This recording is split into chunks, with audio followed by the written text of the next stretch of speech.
Parlons d'astrologie, mais également, puisque l'astrologie est indissociable de la compréhension de la société, de ce qu'on peut entendre par mouvement social. Un mouvement social peut sous-tendre des revendications extrêmement différentes, qui peuvent aussi bien être de droite que de gauche. Et la thèse que je vais soutenir cet après-midi, en ce 9 octobre 2017, concerne mai 68. Quelle qualification conférer au jugement, au mouvement de 68? Eh bien, moi-même j'ai pas mal fluctué sur ce sujet, et la façon dont on peut qualifier un événement dépend des grilles de lecture dont on dispose et de la théorie cyclique que l'on met en œuvre.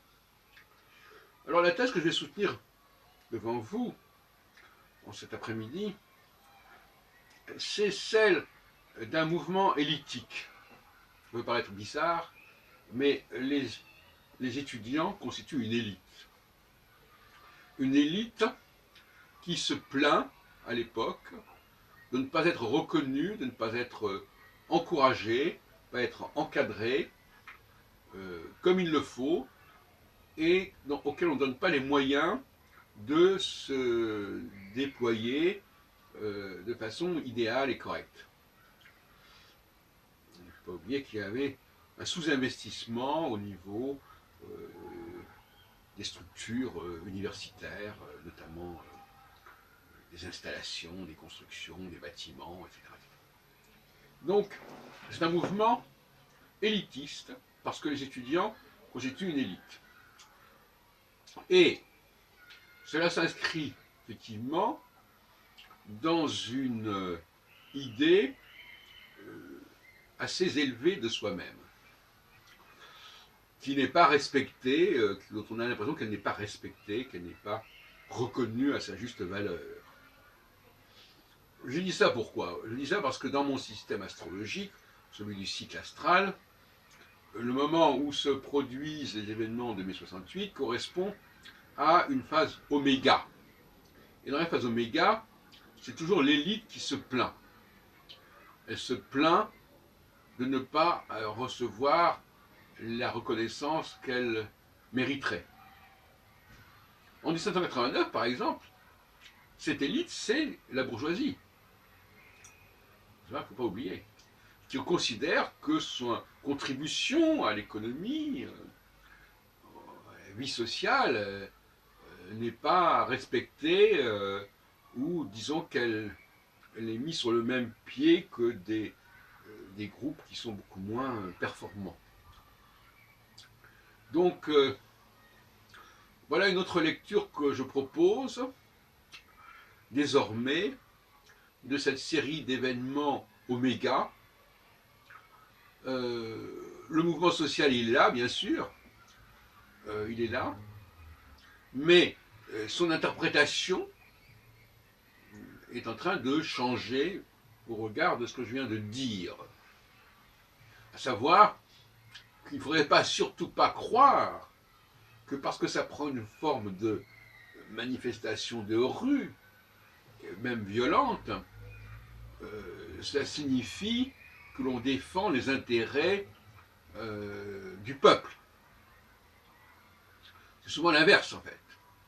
Il y a beaucoup de manifestations qui sont au contraire marquées par une volonté de ne pas être mis dans le même moule, dans le même creuset que le peuple, que le commun des mortels, que la loi normale en quelque sorte. Il y a une volonté d'exceptionnalité, en quelque sorte, de sortir du rang et d'être mis en fer de lance. Voilà donc la lecture que je propose.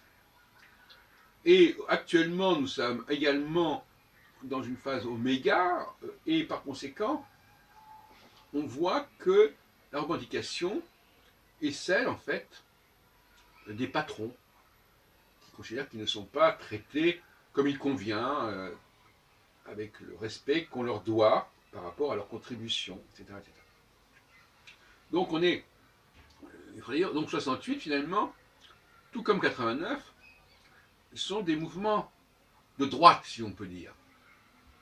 Si on entend par droite une volonté de ne pas niveler, de ne pas laisser tout le monde sur le même plan, en bas, une volonté de sortir du rang et de mériter un certain respect, un certain traitement de faveur, en tout cas de ne pas être mis dans le même sac que d'autres groupes. Et ça n'a pas été suffisamment dit. Moi à l'époque j'avais d'ailleurs une vingtaine d'années, donc j'ai quand même bien vécu, même si j'étais en Israël paradoxalement et bizarrement à ce moment-là. Mais en étant en Israël, justement, il y avait cette volonté également, de ma part, de différenciation. De différenciation. Être juif, c'était aussi une façon de dire je ne suis pas comme les autres, je n'ai pas le même statut que les autres, etc. etc.